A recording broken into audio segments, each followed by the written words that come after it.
Hello bleepers, and today I'm going to share with you my guide as to how to go about getting permission from landowners and farmers. Okay, this is in no way a definitive guide.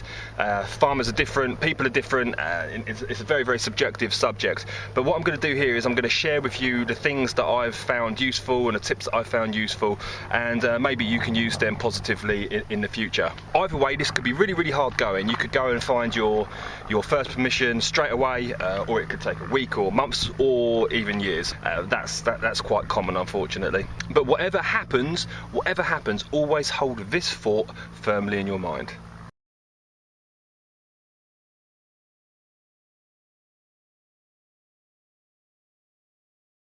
Sounds cheesy, I know, but you've got to stay positive about this, and you've got to crack on, and you've just got to get your head down and just go ahead and do it. So, my first tip is do your research. So you want to find permission to go and dig up somebody's land, the first thing you need to do is find a farm. First tip is use Google. So for example, just for this, we're going to type in a Google Maps, which is what we want. Okie dokie, that's going to take us to Google Maps. You want to click on Google Maps right there. Right, excellent. That's going to bring up a map of the United Kingdom. Now then, just for as an example, I'm going to type in a place that I don't even know if it exists. I like the sound of Sudbury today. That, Sudbury? Wonderful. And here we go. Sudbury does exist. And isn't it a green and pleasant land, my friends? Right, and so, there you go. We've got Sudbury and we can go and do our research and we can look for farms. However, there is an easier way of doing this. What we can do is we can just literally type farms after Sudbury, and voila, we shall get a list on the left-hand side here of farms. Okay, and these little where it says A, B and C, that will show you here. So there's B and there's B over there. If we come out here, we can just like roll over our mouse, and if we click on this, up will come an address and a phone number, which is exactly what we want. So you're going to need to go around your local area and find as many farms by using this tool as possible.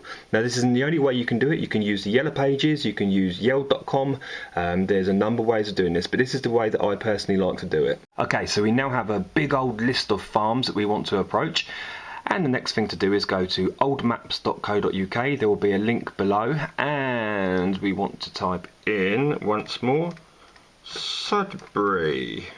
Boom, and we hit enter, we hit go, and we have a list. I don't know which one. We'll say Derbyshire right there. Okay, and up will come a map. And then what we want to do is we want to find the farms that we found previously in Google using the same map here. Just need to go in and find the farms and just literally look over it. And then on the right hand side here, you can go back in time. It's almost like a time machine, and then we can use this to see if there's anything that's not on the farmer's land that the farmer knows about, or any history that he doesn't know about. What we want to do is we want to build up as much research as possible so we can use this in the future.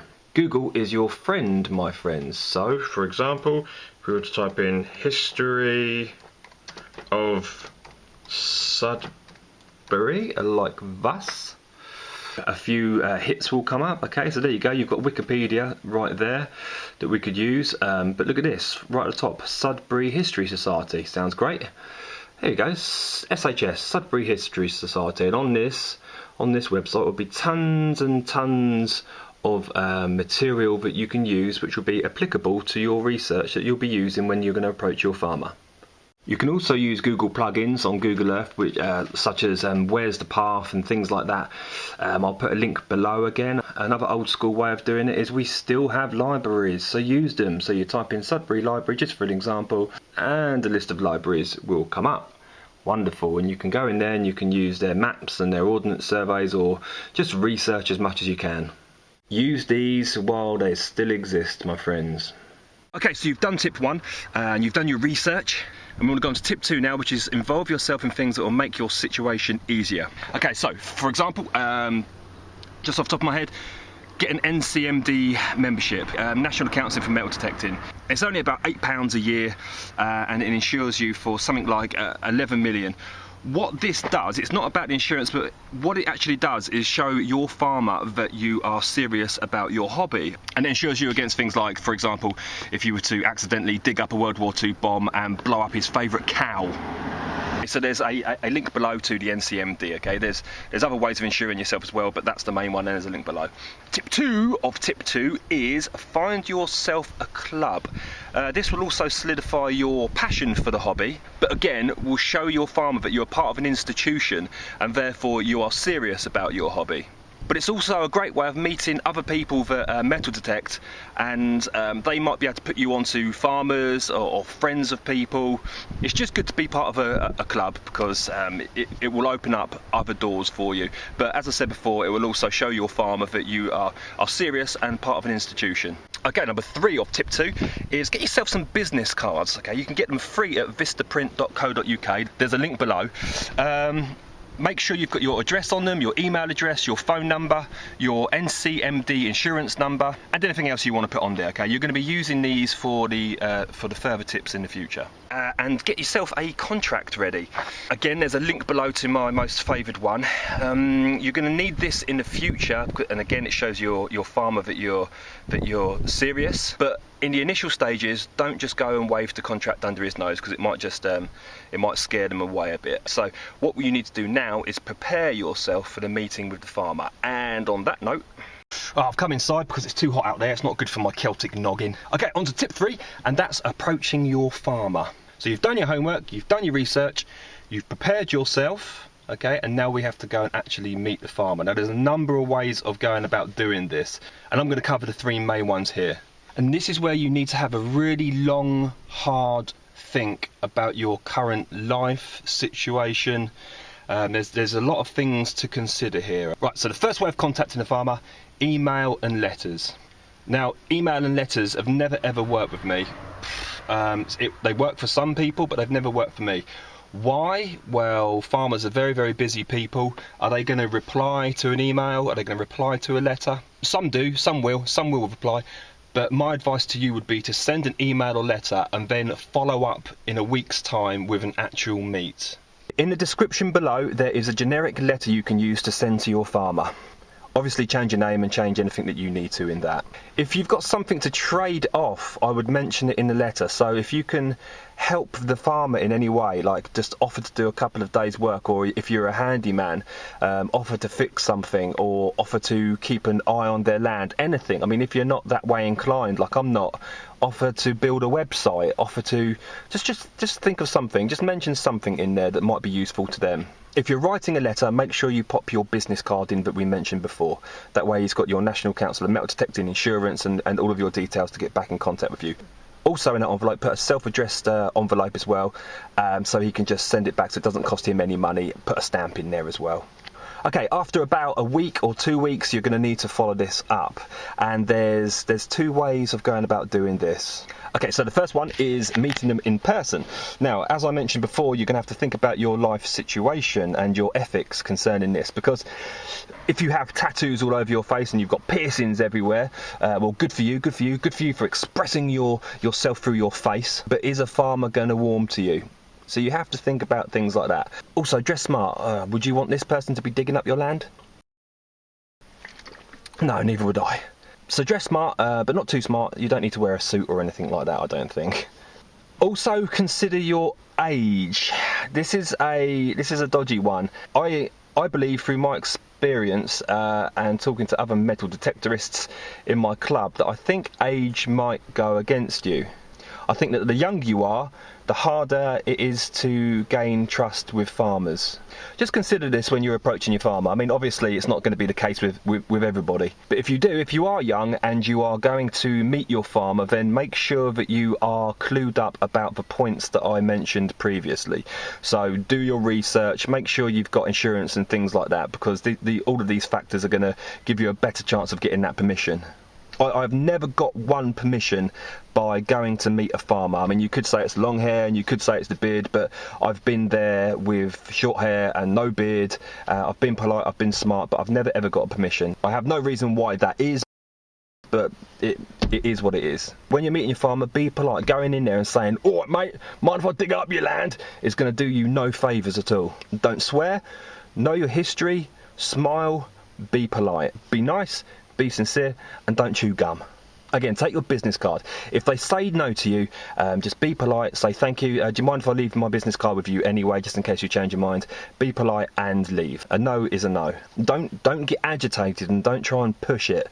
Farmers are very much networked people, and they talk a lot. So if you have a really negative experience and get agitated with one farmer, then that's going to spread around, and that's not going to help your chances of getting permission in the future. If you're in a car, don't park it somewhere stupid.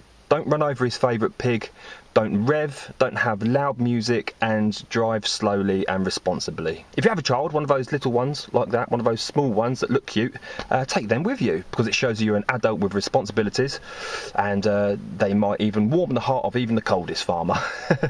So before you go, remind yourself about the research that you've done on this land, as we mentioned previously. They may question you about it. If they don't question you about it and you get in a good conversation, then you're going to need to know that information anyway.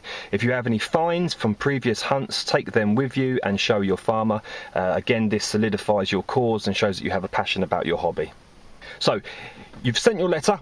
And if you choose not to go and visit the farmer in person, then the other option you've got is to phone them, which is so far my most successful way of doing things so far. You've got the farmer's number because you've done the research, as we mentioned previous, and you're ready to pick up the phone and you're ready to ring them. Again, the same rules apply. Don't swear, be polite, be nice, be sincere. Have a pre-written speech that you've already got in your head. Plan it, practice it, create situations in it that the farmer may ask you, so you're not on the spot. Mention your club, mention your insurance, mention your passion for the hobby. Tell them how long you've been doing this for, and talk about history, and don't talk about treasure, because that can put a lot of farmers off, that word, treasure. Talk about history. Plan everything, don't wing it. Nobody wants to hear this. All right, mate. Yeah. I like to, I want to come on your land, and I like digging up stuff and that. Yeah, I want to find like treasure and that, yeah. No? What do you mean no? So there we have it so far.